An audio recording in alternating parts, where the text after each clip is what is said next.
Mga kabataan ng Sacred Heart Jesuit Mission Station, alam ko na marami sa atin are juggling so many things. School, family, friendships, at of course, ang paglilingkod kay Lord sa apostolate. Now, have you ever thought about reading a book from the Bible that's specifically written to help us navigate all these challenges?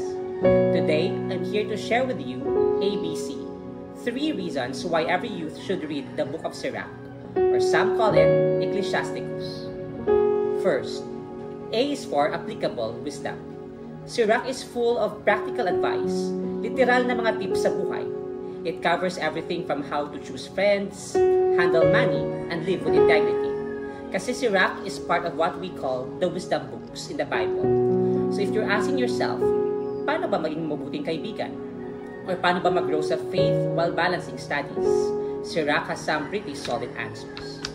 Second, B is for building resilience. Tanong ko lang, are you serving to the Lord kahit alam mong mahirap at maraming pagsubok?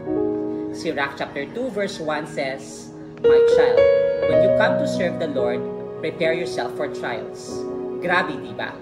The book reminds us that challenges are part of our journey, especially when we're serving God. But it also encourages us to stay strong and be resilient. So if ever napapagod ka na, Sirach can give you that extra push to keep going.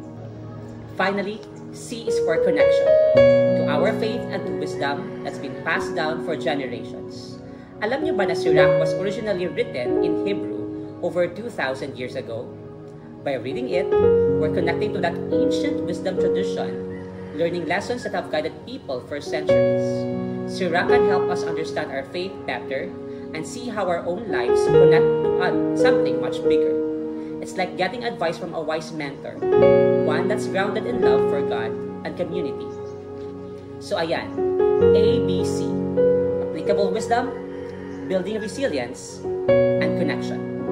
The book of Sirach has so much to offer, especially sa mga kabataan like us who are navigating school, friendships, family, and our commitment to serving God. So why not give it a try? Hindi lang ito basta old text, it's a guide for daily living, full of practical lessons that can help us grow in wisdom and faith. Thank you for watching.